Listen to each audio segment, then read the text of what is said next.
Do you want a little sweet treat? Are you craving a cookie?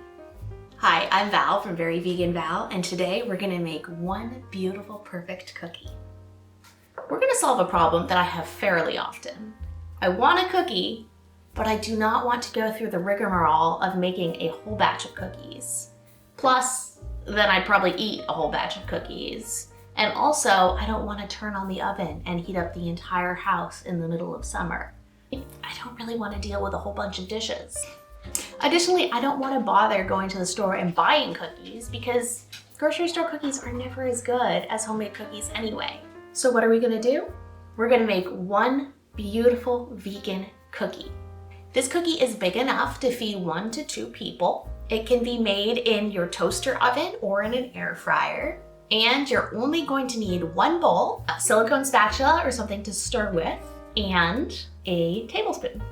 So I'm gonna go through the recipe that I've been making a lot with you lately, and then we're gonna try a couple variations and see how they turn out. We're just gonna need a little bowl for this cookie. First, add a tablespoon of creamy peanut butter.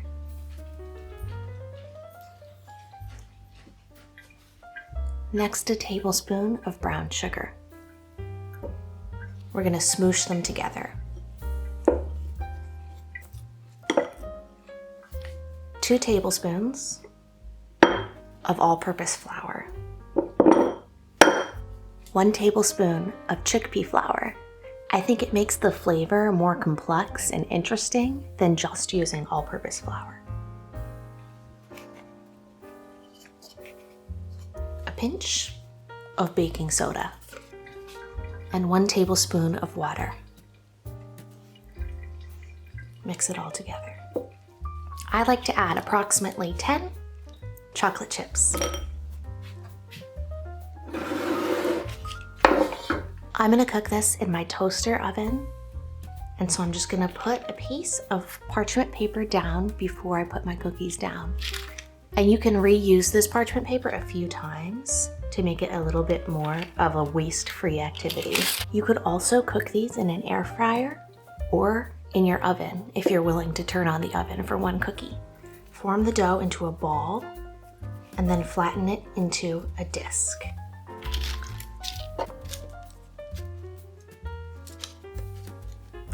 You can make 2 medium-sized cookies or 1 large cookie. All right, now we're gonna cook it for 15 minutes at 350 degrees. Let's do another version. I'm gonna use the same dirty bowl because you can, and I don't care enough to not.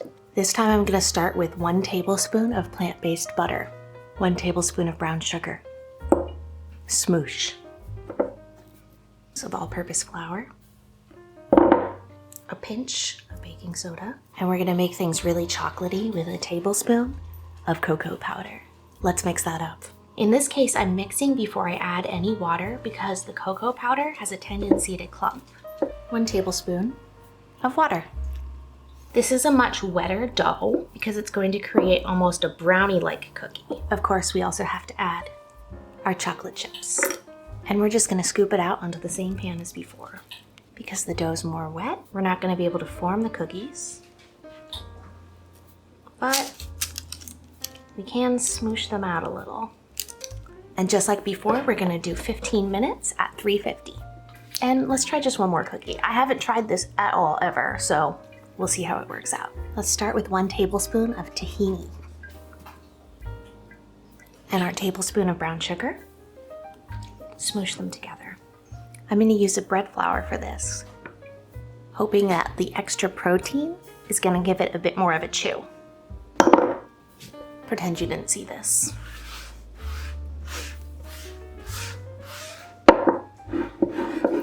There, I'm tidy. A pinch of baking soda,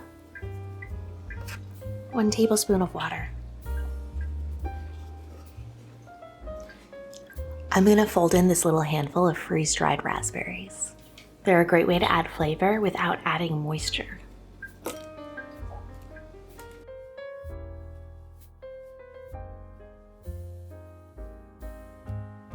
I'm gonna take my cookie dough and I'm gonna roll it in some black sesame seeds.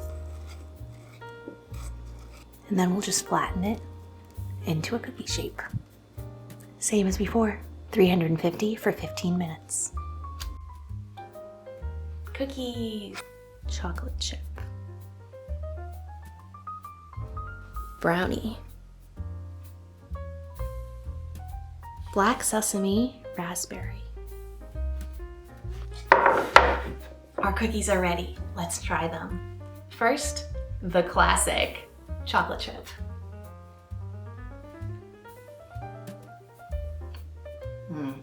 Dense, sweet, chocolatey. The chickpea flour I think works really well in this. You can taste it, but it almost gives it more of a caramelly flavor than if it was just all-purpose flour. Brownie batter. This one's spread out more than the other two, which makes sense given that it was a wetter batter.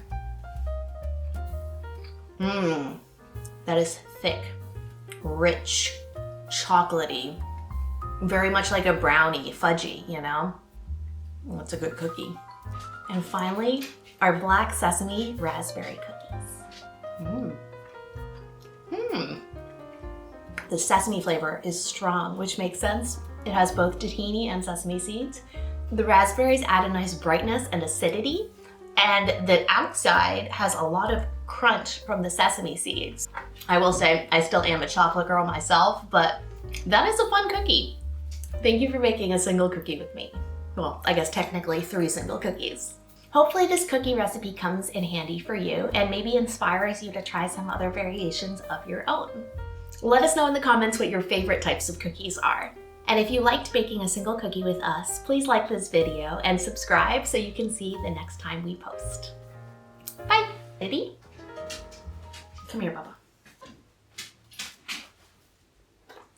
This is the only one you can try because it doesn't have chocolate. Yeah, you don't want it?